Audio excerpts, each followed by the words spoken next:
una corriente de la teología y de algunas denominaciones religiosas que están enseñando que Moisés no es el autor del Pentateuco, y esto es muy peligroso por la razón de que Jesucristo mismo dijo que de él escribió Moisés. Entonces, contradecir la autoría de Moisés es contradecir las palabras de Jesús mismo, y nosotros tenemos que aprender a demostrar que realmente fue Moisés el que escribió. Así que estuvimos viendo las aparentes evidencias de la teoría de la compilación de documentos, así se llama esa teoría, la compilación de documentos, que dice que el Pentateuco se formó poco tiempo después del sacerdote Esdras, cuando la nación de Israel vino del exilio, es decir, vino de Babilonia, que estuvieron 70 años en Babilonia. Y esta teoría de la compilación de documentos dice que Génesis, Éxodo, Levítico, Números y Deuteronomio es la compilación o la recapitulación de la enseñanza de 4 escuelas: la escuela yavista, la escuela sacerdotal, la escuela deuteronómica y la escuela también eloísta. Y estuvimos viendo las aparentes evidencias de esta teoría. Algunos argumentos eran, por ejemplo, los usos del nombre de Dios. Encontramos en Génesis capítulo 1 que se nos habla de Yahvé, y por eso se atribuye al capítulo 1 de Génesis, según esta teoría, el capítulo 1 de Génesis a la escuela yavista. Sin embargo, cuando pasamos al capítulo 2 y al capítulo 3, encontramos otro uso del nombre de Dios, y es Yahvé Elohim. Y entonces, por esa razón, es que se le atribuye al capítulo 2 y 3 de Génesis, según esta teoría, el capítulo 2 a la escuela eloísta.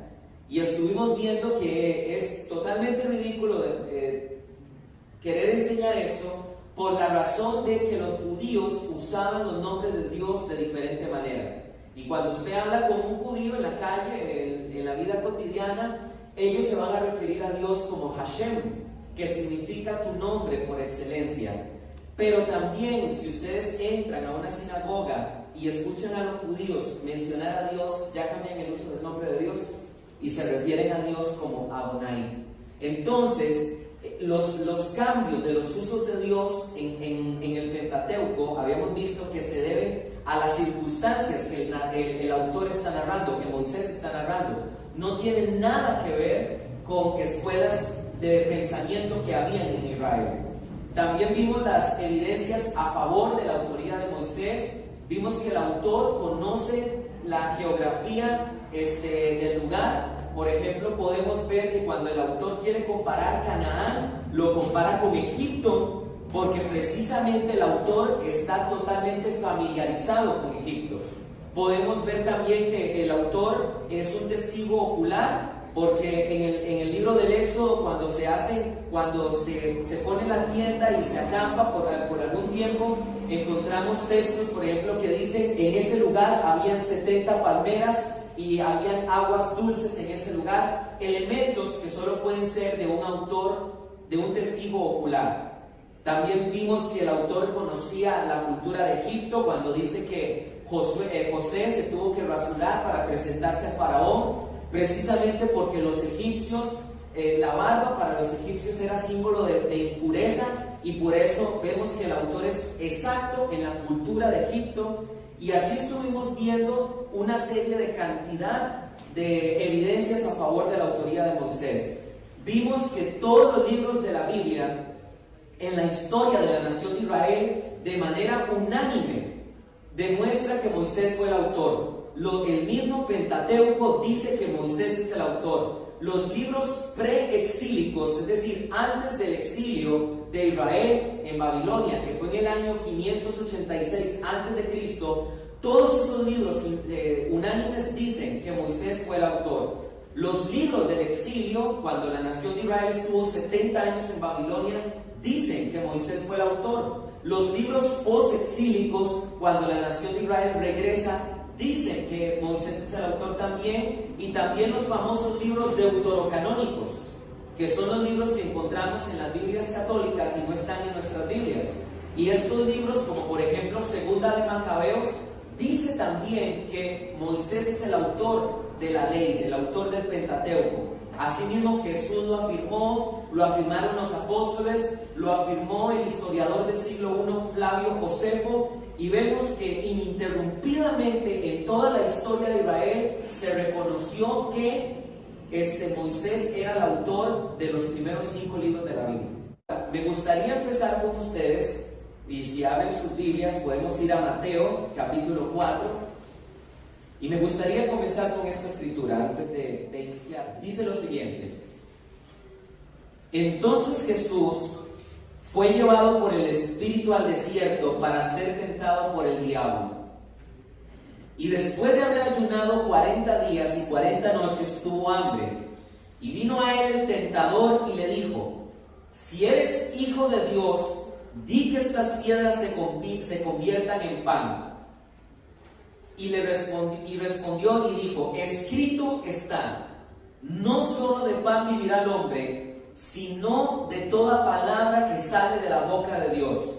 Entonces el diablo le llevó a la santa ciudad y le puso sobre el pináculo del templo y le dijo: si eres hijo de Dios, échate abajo, porque escrito está, a sus ángeles mandará cerca de ti, y en sus manos te sostendrán para que no tropieces con tu pie en piedra. Y Jesús le dijo: escrito está también, no tentarás al Señor tu Dios. Y otra vez le llevó el diablo a un monte muy alto y le mostró todos los reinos del mundo y la gloria de ellos. Y le dijo: todo esto te daré si postrado me adorares. Entonces Jesús le dijo: vete, Satanás, porque escrito está, al Señor tu Dios adorarás y a Él solo servirás. Y el diablo entonces le dejó, y aquí vinieron ángeles y le servían. Y aquí en este texto podemos encontrar una serie de cosas muy interesantes. En primer lugar, vemos un forcejeo, un pulso entre el mismo Satanás y el Hijo de Dios en cuanto al conocimiento de la Biblia. Porque vemos que Satanás, cuando dice escrito está mencionando el Salmo 91, y las 3 veces que Jesús le contesta y le dice escrito está, Jesús está citando el libro del Deuteronomio.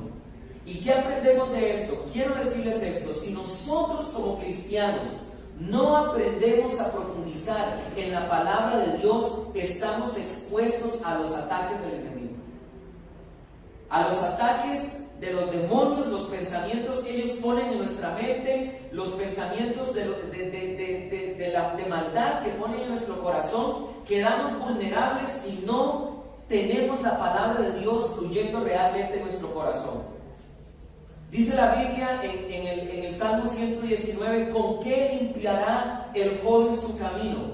Con guardar tu palabra. En mi corazón he guardado tus dichos para no pecar contra ti. ¿Y por qué es que vemos que los matrimonios fracasan en la vida? ¿Por qué es que vemos que los jóvenes son arrastrados por los placeres, son arrastrados por las drogas? ¿Por qué vemos que las familias están siendo destruidas? ¿Y por qué todo esto? Porque precisamente hemos dejado de un lado la Biblia. Y desgraciadamente en las iglesias hemos empezado a caer en un tiempo donde solo se está predicando en algunos lugares de la doctrina de la prosperidad, y hemos dejado de un lado la doctrina del regreso de Cristo, y hemos dejado de un lado el predicar las profundidades de la palabra de Dios, y entonces hemos dejado el mundo, nosotros los cristianos, hemos dejado el mundo en manos del ateísmo, porque hemos permitido entonces, precisamente por nuestra mediocridad y por dejar de estudiar la palabra profundamente, hemos permitido que el ateísmo florezca con comentarios, con ataques, y el pueblo de Dios se ha cohibido y hasta ha sentido temor ante estos ataques. Pero si hay algo interesante en la persona de Jesucristo, es que Jesucristo, cuando estuvo en la tierra, Jesús hizo callar a los fariseos, Jesús hizo callar a los saduceos, y Jesús hizo callar a todo aquel que lo quiso a él tentar doctrinalmente. Todos los cristianos cristianos tenemos que estar capacitados para demostrar cómo se formó la Biblia, y todos los cristianos tenemos que estar capacitados para demostrar cómo es que los textos originales que se escribieron llegaron a nosotros de manera fiel. Tenemos que aprender a demostrar estas cosas. Y precisamente es porque hemos iniciado con esta serie de conferencias. Cuando nosotros vamos a hablar de la formación de la Biblia, primero tenemos que hablar sobre la historia de la nación de Israel. Tenemos que comprender la historia de Israel y tenemos que comprender algunas cosas interesantes acerca de la palabra de Dios. En primer lugar, en la conferencia pasada, les hablaba de que los judíos no le llaman a lo que para nosotros es el Antiguo Testamento, no le llaman de esa manera. No le dicen el Antiguo Testamento, le dicen la Tanaj. Y la razón por la cual le llaman a esto, la Tanaj, se le llama así, es porque los judíos dividieron su canon, es decir, su conjunto de libros sagrados, lo dividieron en tres. En primer lugar, los judíos tenían la Torá, que era la ley de Moisés, los primeros 5 libros de la Biblia. A los profetas le llamaban Nebim. A todos los libros proféticos era otra nueva parte para los judíos, le llamaban el Nebim. Y a los libros históricos de la Tanaj le llamaban el Ketubim. Y de ahí es que surge esta palabra, Tanaj. Ahora, nosotros, la iglesia cristiana, también hemos dividido el canon del Antiguo Testamento. Y podemos dividirlo en diferentes formas. En primer lugar, podemos encontrar el Pentateuco, que son Génesis, Éxodo, Levítico, Números y Deuteronomio. Pero también podemos encontrar dentro del Antiguo Testamento libros de carácter histórico, como lo son el libro de los Jueces, Primera y Segunda de Reyes, Primera y Segunda de Crónicas. Esta es la segunda división del canon del Antiguo Testamento. También encontramos los libros proféticos que van desde el profeta Isaías hasta el profeta Malaquías, y hay personas que dividen aún los mismos profetas en profetas mayores y menores. Y quiero decirles que no se llaman mayores o menores por el hecho de que tal vez Isaías fuera más importante que tal vez lo que profetizó Ageo, sino que se les llama mayores a Isaías, a Jeremías, a Daniel y a Ezequiel, porque el volumen de sus escritos es tal vez mucho mayor que si comparamos al profeta Abdías, al profeta Malaquías, a Ageo, a Jonás. Es por esa razón que se dividen profetas mayores y menores. También en la Biblia encontramos libros que son de carácter poético, como el libro del Cantar de los Cantares, Lamentaciones, los Salmos, y algunas personas introducen dentro de estos libros a Job también. Y Job es algo muy curioso, porque Job no se han logrado poner los teólogos totalmente de acuerdo si es un libro sapiensal, que significa de sabiduría, o si más bien es un libro poético. Y los libros poéticos que encontramos en la Biblia, los libros sapiensales son Eclesiastés, Job y Proverbios. Así que es muy importante que entendamos que el Antiguo Testamento lo podemos dividir de esta manera. Ahora, algo que también es muy importante es que entendamos que en la Biblia originalmente nunca estuvo dividida ni en capítulos ni en versículos. Eso es algo que surgió casi 1100 años después de que se terminó de escribir el último libro de la Biblia, que fue el Evangelio de Juan. Y vamos a ver cómo es que antes de que se pusieran los capítulos y los versículos de la Biblia, se hacía referencia a la misma palabra de Dios. La misma Biblia nos lo revela. Lucas capítulo 4, Lucas capítulo 4, versículo 17. Dice lo siguiente: se le abrió el libro del profeta Isaías, y habiendo abierto el libro, halló el lugar donde está escrito: el Espíritu del Señor está sobre mí, por cuanto me ha ungido para dar buenas nuevas a los pobres. Me ha enviado a sanar a los quebrantados de corazón, a pregonar libertad a los cautivos y vista a los ciegos, y a poner en libertad a los oprimidos. Miren qué interesante. Los versículos exactos que Jesús estaba leyendo cuando le fue entregado por el ministro el rollo, Jesús estaba específicamente leyendo Isaías capítulo 61, versículos 1 y 2.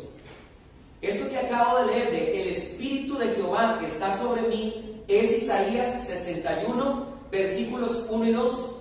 Y noten ustedes que como en ese tiempo no existían capítulos ni versículos, es entonces que el autor Lucas dice, y se le entregó la porción de la escritura en donde estaba escrito. ¿Qué diferencia a nosotros? Que, por ejemplo, ahorita les dije que por favor fuéramos a Lucas capítulo 4, versículo 17, y en cuestión de 30 segundos hallamos el pasaje de la palabra de Dios.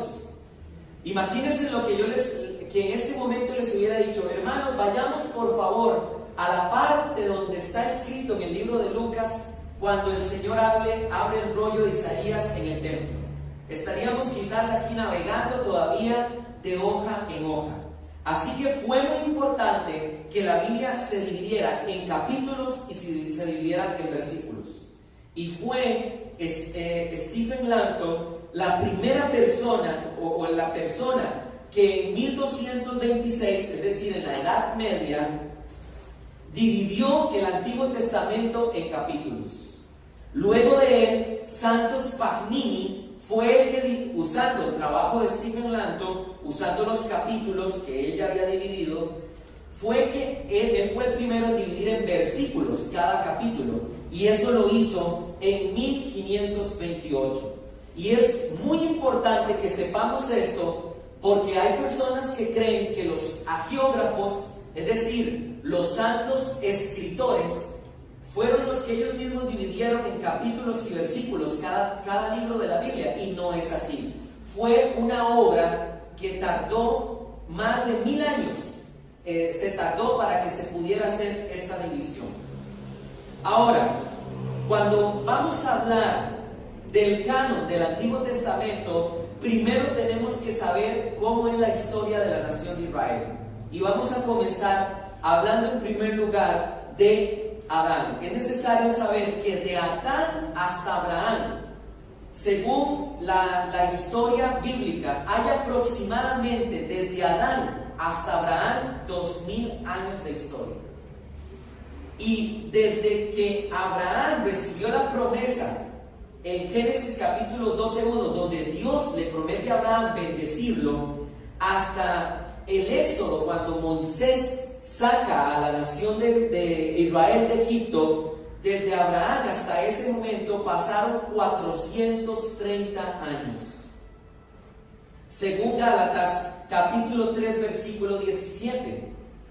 Y tenemos que recordar que Moisés lideró a la nación de Israel 40 años. Así que el éxodo de la nación de Israel duró 40 años, y podemos ver después que Moisés le entrega, por decirlo así, la estafeta a su discípulo Josué, y desde el tiempo de Josué, pasando por los jueces y pasando hasta el profeta Samuel, que fue el último juez de la nación de Israel, pasaron 500 años de historia. Después de estos tres reyes, después de que se levantó el primer rey de Israel, porque tenemos que recordar que Samuel fue el último juez de la nación de Israel, el último caudillo de la nación de Israel, se levantaron tres reyes que cada uno de ellos gobernó 40 años: el rey Saúl, el rey David y el rey Salomón. Cada uno de ellos gobernó 40 años. Quiere decir que la época de los tres reyes duró 120 años.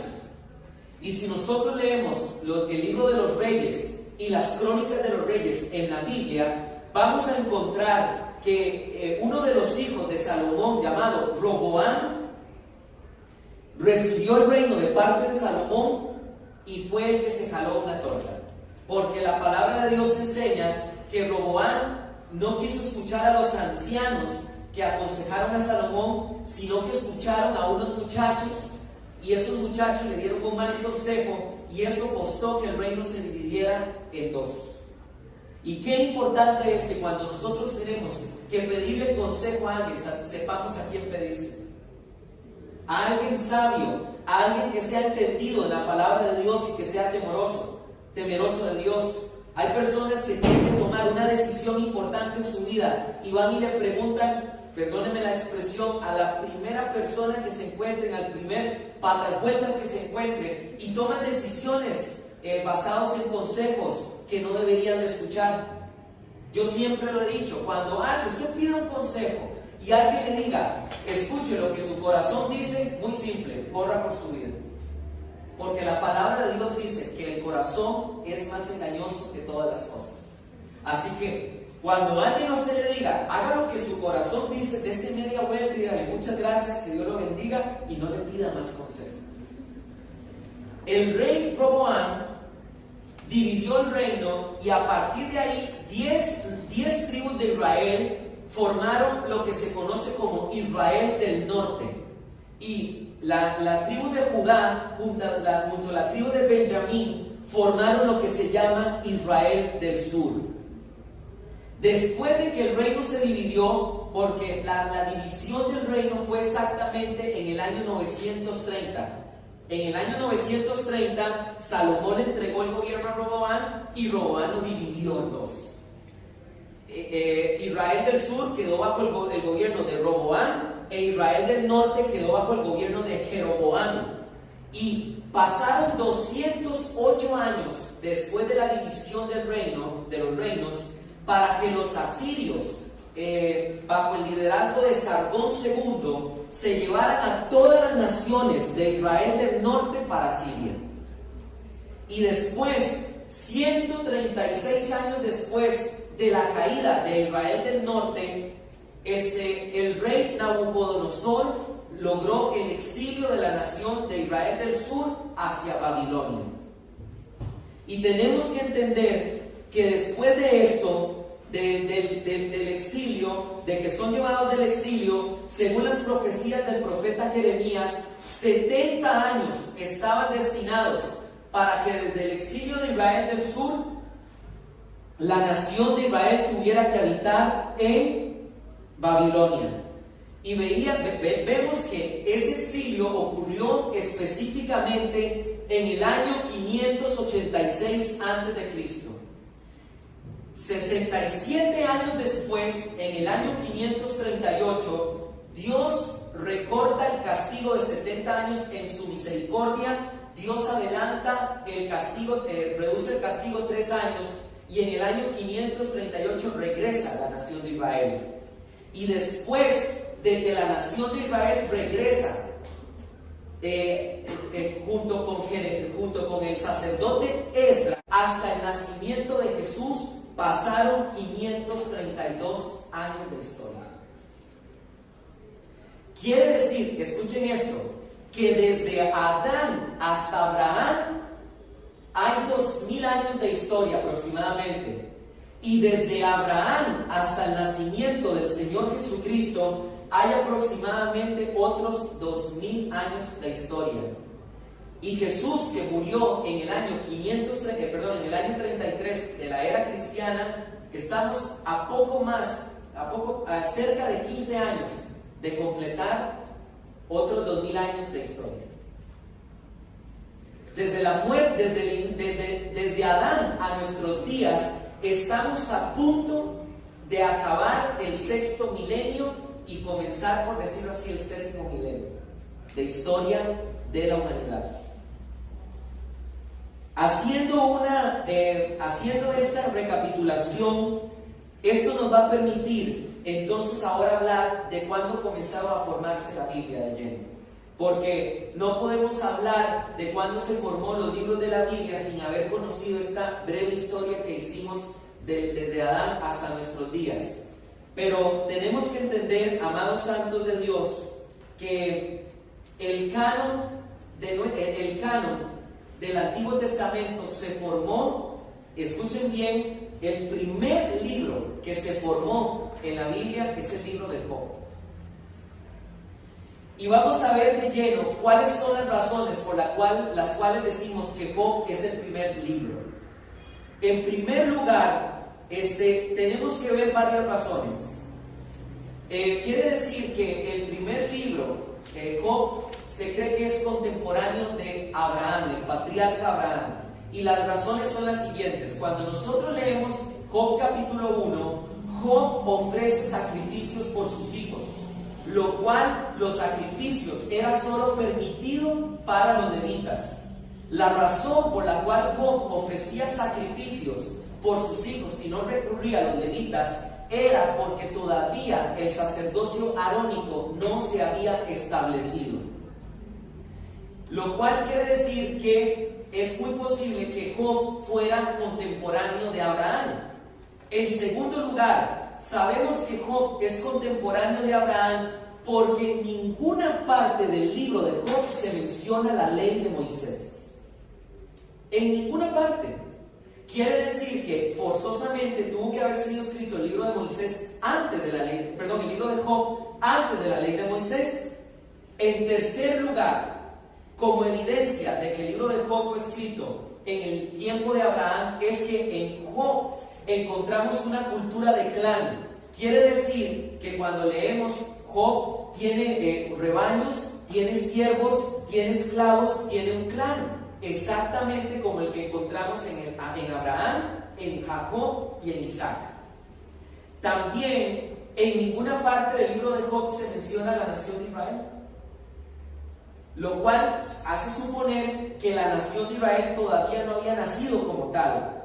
También el Talmud, que es un libro sagrado del judaísmo, el Talmud es una explicación del Antiguo Testamento, de la Tanaj, de los judíos. El Talmud recoge una serie de evidencias de los rabinos. El mismo Talmud reconoce que el libro de Job fue escrito por Job. Eso reconoce el Talmud. Y quiero que por favor vayan conmigo a Job capítulo 42. Y vinieron a él todos sus hermanos y todas sus hermanas y todos los que antes le habían conocido y comieron con él el pan en su casa y se condolieron de él y le consolaron de aquel mal que Jehová había traído sobre él. Y cada uno de ellos le dio una pieza de dinero y un anillo de oro. La palabra hebrea que se traduce por pieza de plata, la palabra hebrea que se traduce ahí por pieza de dinero, es la palabra hebrea kesitah, con K, K-E-S-I-T-A-J, kesitah. Y esta palabra kesitah es una palabra del paleohebreo, quiere decir que es del hebreo antiguo. Esta palabra es tan antigua, kesitah, que no se encuentra en ningún texto hebreo que no sea anterior al exilio de la nación de Israel. No encontramos ningún texto hebreo del siglo I, siglo II, ni del siglo III, ni siglo VI, ni siquiera encontramos algún texto hebreo que use esta expresión del paleohebreo, kesitah. Y esta palabra es tan poco común en la Biblia que solo se utiliza 3 veces. Se utiliza aquí en Job capítulo 42, verso 11. También se utiliza en Josué capítulo 24, versículo 32. Y también se utiliza en Génesis capítulo 33, versículo 19. Los 3 libros son preexílicos. Así que toda la evidencia demuestra que el libro de Job tuvo que haber sido el primer libro en ser escrito del canon del Antiguo Testamento. Hace 2000 años antes de Cristo, Job fue la primera persona en iniciar, inspirado por el Espíritu Santo, el canon del Antiguo Testamento.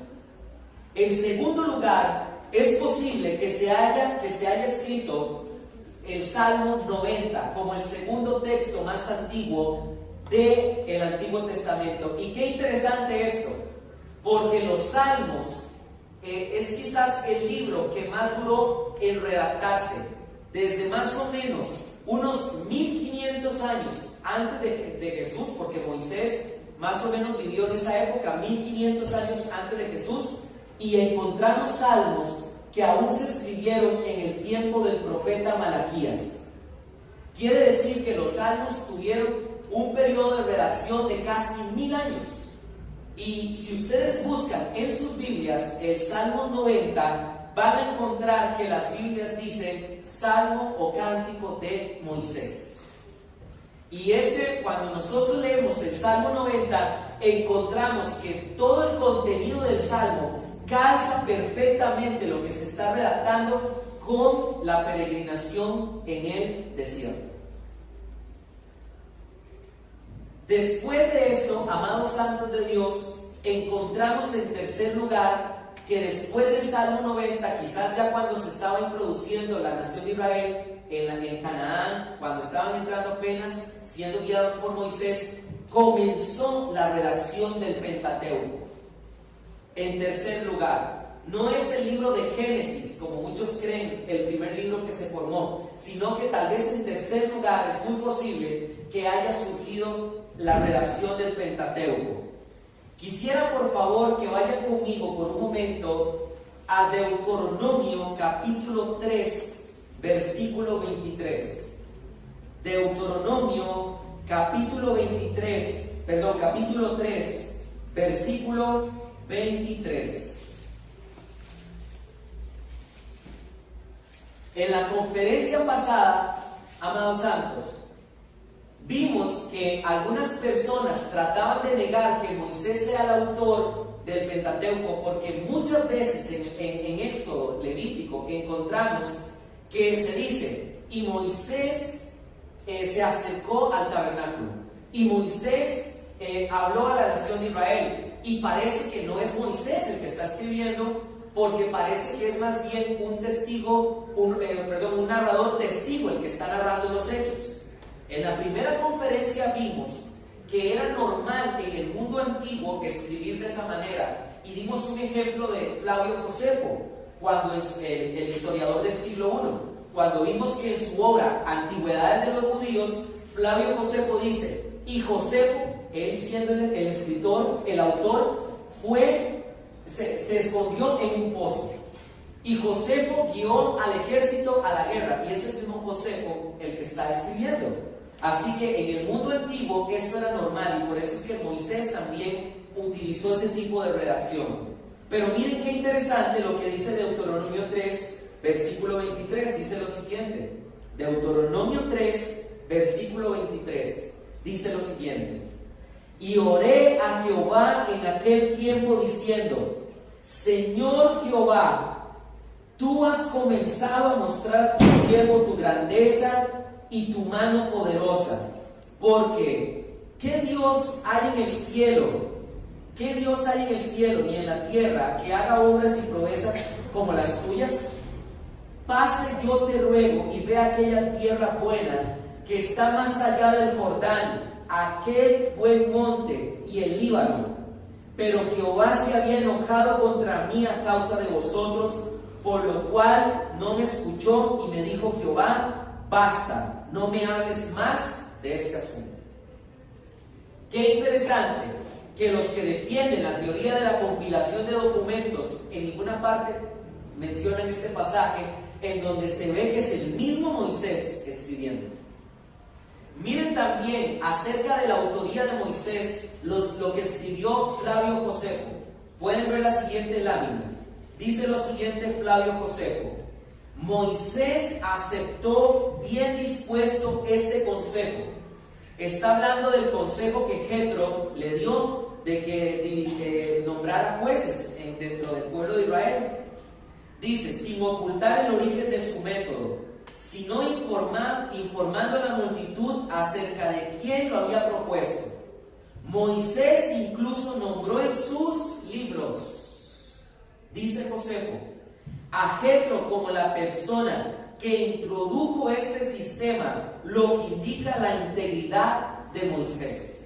Así que aquí encontramos que tanto el Pentateuco como material extrabíblico de manera unánime concuerdan de que Moisés es el autor del Pentateuco, y como Moisés es el autor del Pentateuco, quiere decir que Génesis, Éxodo, Levítico, Número y la gran parte de Deuteronomio se tuvo que haber escrito entre 1500 al 1450 antes de Cristo.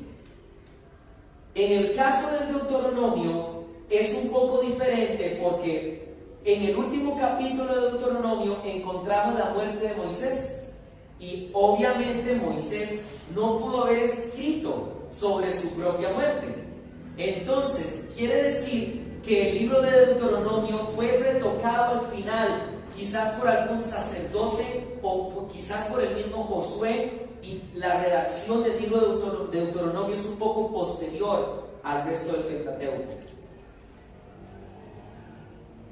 Y si seguimos el orden, después vamos a pasar al tiempo de los jueces. Y quisiera por favor que vayan conmigo a Jueces, y vamos a ver en qué momento fueron escritos los jueces.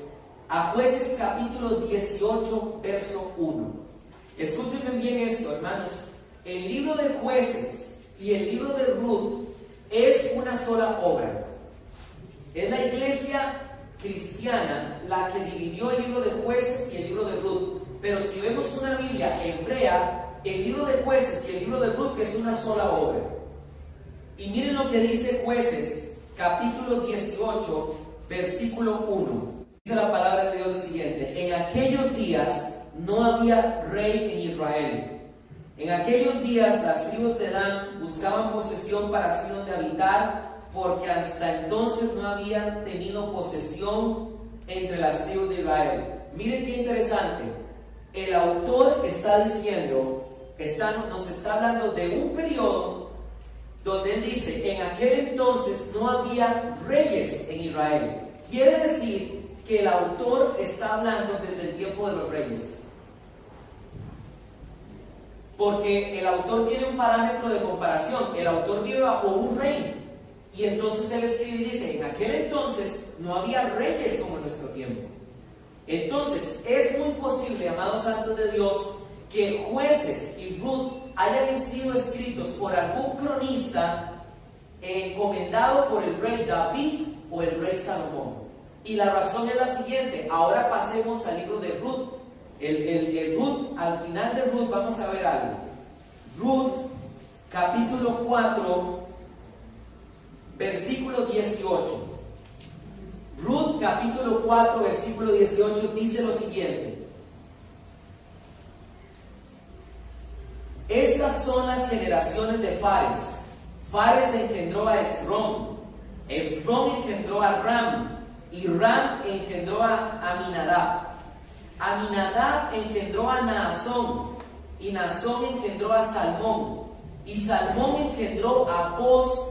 Y Boz engendró a Obed. Y Obed engendró a Isaí. ¿Isaí engendró a quién? Al rey David. Y como Jueces y Ruth es una sola obra, y vemos que el autor termina introduciendo a David, esto nos demuestra que el autor posiblemente había sido encomendado por el rey Salomón o por el mismo David para introducir la historia del rey David.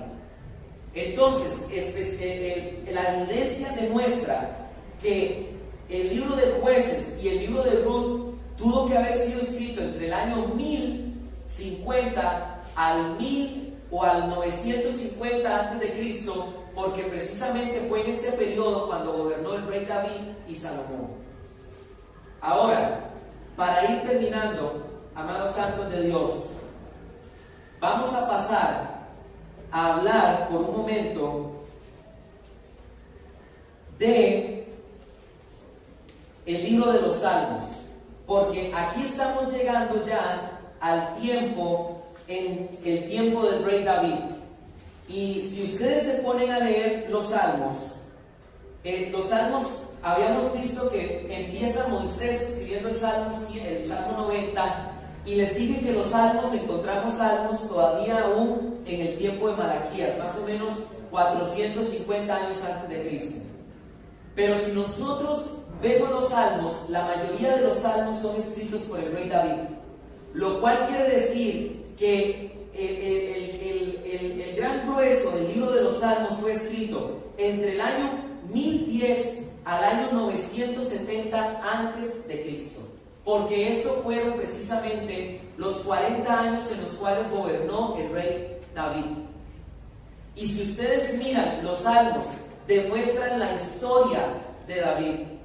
Salmo 51, cuando el David comete adulterio con Betsabé, que él toma una mujer que no es de él y manda a matar el esposo de esa mujer. ¿Han leído la historia? Salmo 51, ¿cómo empieza? Ten piedad, oh Dios, de mí, conforme a tu misericordia. Y vemos a David arrepintiéndose del pecado que cometió al haber cometido adulterio con Betsabé. ¿Y saben qué aprendemos de esto? Que Dios no tiene favoritos. Porque, hermanos, nosotros podemos ser muy usados por Dios, podemos ser muy amados por Dios, pero créanme en algo, Dios ama también su justicia y su santidad, y nunca Dios le va a tapar el pecado a alguien. Y es por eso que vemos que cuando David se enfrió y dejó de adorar a Dios y dejó de meditar en la ley de Moisés, vemos que David se enfrió espiritualmente, y por eso fue que cayó en pecado con Betsabé. Salmo 84, encontramos a David huyendo. Posiblemente fue el salmo que David escribió cuando huía de su hijo Absalón. Y encontramos a David diciendo: cuánto extraño las moradas de Dios, porque literalmente estaba en una cueva. Entonces los salmos fueron en su mayoría escritos en el tiempo de David. Y vamos a ir ya casi terminando para concluir les decía que vamos a llegar hoy hasta el profeta Miqueas. Tenemos que saber algo, hermanos. La división de Israel ocurrió, les decía, en el año 930.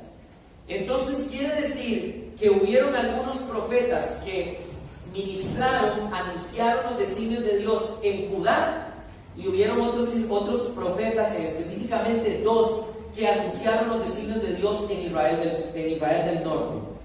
El primer profeta que encontramos, el primer profeta que encontramos en la Biblia, escribiendo, claramente Moisés también fue profeta, pero me estoy refiriendo a los profetas que conocemos como profetas mayores y menores, fue el profeta Joel. Y me gustaría que por favor vayamos al profeta Joel y vamos a demostrar por qué el profeta Joel fue el que abrió, por decirlo así, los libros proféticos. Vamos a ir por favor a Joel capítulo 1, versículo 13. Joel capítulo 1, versículo 13. Si le cuesta encontrar el libro de Joel, trate de buscar el libro de Daniel. El libro de Daniel es el último de los profetas mayores. Luego de Daniel están todos los profetas menores. Joel capítulo 1, versículo 13. Ceñíos y lamentad, sacerdotes, gemid, ministros del altar, venid, dormid en silicio, ministros de mi Dios, porque quitad de la casa de vuestro Dios la ofrenda y la liberación. Aquí el profeta Joel está llamando al sacerdocio a volver a la integridad y volver a establecer los ritos que estaban encomendados por Moisés. Si nosotros comparamos eso con Segunda de Crónicas, vayamos a Segunda de Crónicas, capítulo 1. Segunda de Crónicas, capítulo 1, vamos a darnos cuenta que esta descripción del profeta Joel calza exactamente con el reinado del profeta Crónicas, capítulo 24, versículo 1. Segunda de Crónicas, capítulo 24, versículo 1. Dice lo siguiente: 7 años era Joás cuando comenzó a reinar. 40 años reinó en Jerusalén. El nombre de su madre fue Silvia de Berseba. E hizo Joás lo recto ante los ojos de Jehová todos los días de Joaida el sacerdote. Y Joaida tomó para él 2 mujeres y engendró hijos e hijas. Versículo 4. Después de esto aconteció que Joás decidió restaurar ¿qué? La casa de Dios. Es precisamente lo que estaba hablando Joel. Y dice lo siguiente: y reunió a los sacerdotes y a los levitas. ¿Se acuerdan que ahorita en Joel leímos que el profeta Joel llamaba a los sacerdotes y levitas al arrepentimiento? Y dice, y les dijo: salid por las ciudades de Judá, recoged dinero de todo Israel, para que cada año sea reparada la casa de vuestro Dios, y vosotros poned diligencia en el asunto. Pero los levitas no pusieron diligencia. Quiere decir que el profeta Joel posiblemente profetizó específicamente cuando el rey Joás fue guiado por el sacerdote Joaida. Y esto es específicamente en el año 835 al año 805. Y aquí encontramos que el primer profeta, de todos los profetas, libros proféticos que encontramos en la Biblia, el que abre, por decirlo así, el canon, en ese sentido, es Joel. En segundo lugar, en el año 793 al año 753, encontramos al profeta Jonás. Y Jonás es interesante porque Jonás es un profeta de Israel del norte.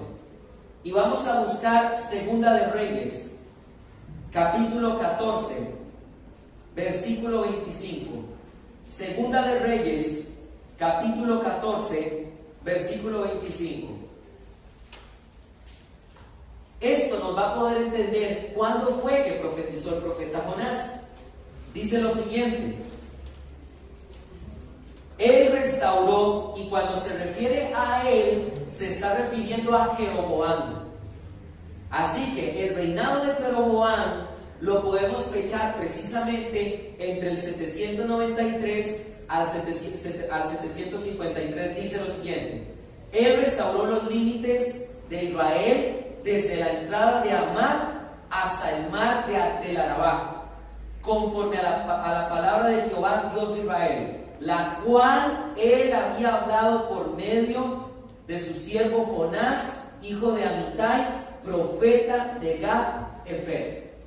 El profeta Jonás, que fue el que escribió el libro que lleva su nombre, profetizó en el reinado de Jeroboam, y eso concuerda con el año 793 al 753. Para ir terminando, amados santos de Dios, el profeta que sigue es en el año 760 y es el profeta Amós. Vamos a leer, por favor, un momento Amós. Es necesario que leamos esto, que todo lo comprobemos con la palabra de Dios. Amós. Y aquí Amós nos da una característica, y por cierto, el profeta Amós también es de Israel del norte. El profeta Amós nos da una característica muy importante. Amós 1:1 dice lo siguiente: las palabras de Amós, que fue uno de los pastores de Tecoa, que profetizó acerca de Israel en días de Usías, rey de Judá, en días de Jeroboam, hijo de Joás, rey de Israel, 2 años antes del terremoto. Este terremoto del que está hablando el profeta Amós, la arqueología moderna, excavando en la ciudad de Azor, que está ubicada en lo que es Galilea, la arqueología moderna ha encontrado rasgos de un terremoto que arrasó el lugar. Y la arqueología moderna ha datado el terremoto, este terremoto del que se está hablando, para el año 760 a.C. Y si ustedes leen bien, Amós 1:1 dice que Amós profetizó 2 años antes del ¿qué? Del terremoto. Quiere decir que el profeta Amós escribió posiblemente su libro en el año 762 a.C. El siguiente profeta, nos faltan 3 más, es el profeta Oseas. Y quiero que por favor vayan conmigo a Oseas capítulo 1, versículo 1. Oseas capítulo 1, versículo 1. El profeta Oseas es sumamente fácil de datar, de fechar, porque dice Oseas 1:1. Palabra de Jehová que vino a Oseas, hijo de Beri, en días de Usías, Jotam, Acaz y Ezequías, reyes de Judá, y en días de Jeroboam, hijo de Joás, rey de Israel. Así que si sacamos una cronología de estos reyes de Israel del norte y Israel del sur, concuerda exactamente que el libro de Oseas tuvo que haber sido escrito entre el 755 al 722 antes de Cristo. Y contemporáneo a él encontramos al profeta Isaías. Y el profeta Isaías es uno de los más importantes. Es muy interesante que los teólogos llaman al libro de Isaías el quinto evangelio. ¿Y saben por qué es? Porque el libro de Isaías es uno de los libros que más narra la vida del Señor Jesucristo. Podemos encontrar en Isaías 53 la pasión de Cristo, cuando el profeta Isaías dice: desechado, varón en dolores, experimentado, cada uno de nosotros se apartó por su camino, todos nosotros pecamos, mas Jehová tomó sobre sí mismo el precio de nuestra maldad. Está profetizando la pasión de Cristo. Y una vez hablando con un muchacho que era judío, que me dijo que Jesucristo no era el Mesías, lo llevé a Isaías 53 y le pregunté: dígame, ¿de quién está hablando entonces? ¿De quién más puede estar hablando Isaías 53 más que de la persona del Señor Jesucristo, que fue el que se entregó por nuestros pecados? Escúchenme bien esto: el profeta Isaías es uno de los profetas más atacados en la teología moderna, porque algunas personas insinúan que Isaías no pudo haber escrito el libro porque Isaías narra cosas en un espacio de 200 años. Isaías profetizó en tiempos de Ezequías también. Eso corresponde a ser contemporáneo de Oseas. Pero también Isaías menciona al rey Ciro 200 años después de Ezequías. Entonces muchos teólogos dicen que Isaías no pudo haber escrito el libro porque ¿cómo es posible que un autor narre eventos de 200 años de historia? Tanto así que hasta dice por su nombre a la persona que le permite regresar a Israel: Ciro. ¿Y qué responderían ustedes a esto? Lo siguiente: amados santos, imagínense que hasta el libro de Nostradamus, que ni siquiera es un libro profético, es un libro de adivinación, casi que le atina el nombre de Hitler. El mismo libro de Nostradamus habla de Hitler, casi que atinándole al nombre de Hitler. Y nos sorprende a nosotros que un profeta inspirado por el Espíritu Santo haya logrado anunciar el nombre del rey que iba a permitir el regreso de la nación de Israel. Isaías 66 capítulo 8 dice que en un solo día la nación de Israel iba a volver a ser una nación. Escúcheme bien esto: cuando Isaías estaba escribiendo, Israel estaba dividido en dos. Dijo a Isaías 770 años de anticipación que la nación de Israel iba a dejar de ser una nación. 14 de mayo de 1948 a las 4 de la tarde, David Ben Gurión, primer ministro de la nación de Israel, después de la proclamación de la Liga de las Naciones, que era lo que era antes de la ONU, declara a Israel en un solo día nación independiente. ¿Quién le dijo a Isaías hace 2700 años que en un solo día Israel iba a volver a ser una nación? Y después hay personas que se preguntan si la Biblia realmente es la palabra de Dios. ¿Gente prefiere leer el Corán? Yo he leído el Corán. en el Corán no encontramos ningún tipo de profecía históricamente comprobable. Pero la gente que prefiere leer el Corán, prefiere leer el Tripitaka, el Ramayana o cualquier otro libro sagrado, cuando la Biblia es el único libro sagrado que realmente podemos ver sus profecías a través de la historia. Así que si Isaías tuvo la precisión de Dios para decir que la nación iba a dejar de ser una nación y que en un solo día iba a volver a ser nación, también tuvo la precisión para poder atinarle al nombre del rey que iba a hacer que la nación de Israel regresara del exilio de Babilonia, el rey Ciro. Atestiguando la autoría del libro de Isaías, también dice Flavio Josefo lo siguiente, Flavio Josefo en su libro Antigüedades de los Judíos, dice lo siguiente: el rey Ciro dice, puesto que el Dios supremo, aquí Flavio Josefo está mencionando al rey Ciro, palabras del rey Ciro, dice, puesto que el Dios supremo de toda la tierra me ha constituido rey, creo que este Dios es el que adoran los israelitas. Por intermedio del profeta, predijo mi nombre y que yo debía restaurar su templo en Jerusalén, en tierra de Judá. Y después dice Flavio Josefo, Ciro se informó de estos acontecimientos por la lectura del libro de profecías que 210 años antes había dejado ¿quién? Isaías. Así que encontramos evidencia interna y externa de que Isaías fue el que escribió, y eso corresponde para el año 700 a.C. Y termino con Miqueas. Y me gustaría, por favor, que vayamos al libro de Miqueas, y vamos a ver que el libro de Miqueas se escribió quizás un poco después del libro de Isaías, alrededor del año 696. Miqueas, dice Miqueas capítulo 3, versículo 12, lo siguiente. Miqueas capítulo 3, versículo 12 dice: por tanto, a causa de vosotros, Sión será arada como campo, y Jerusalén vendrá a ser montones de ruinas, y el monte de la casa como cumbres de bosques.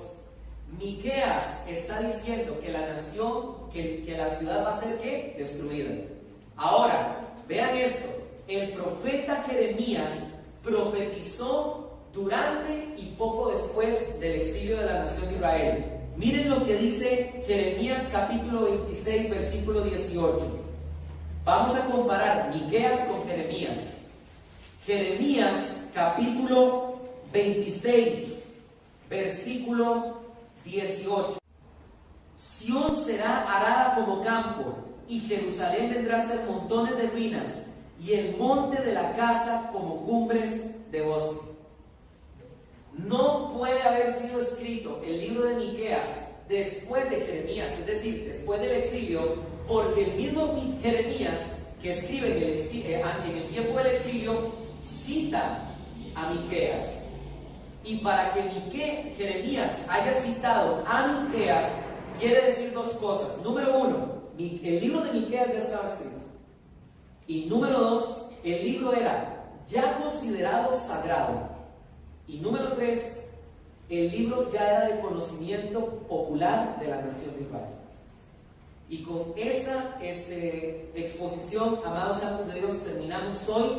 Y quiero decirles que dentro de 3 viernes nos vamos a volver a ver para ver cómo se terminó de formar el canon. Y escúchenme, para ver cuál fue el criterio final para dejar unos libros fuera y otros libros dentro. Y vamos a ver por qué los famosos libros de Macabeos, Judith, Tobit no están en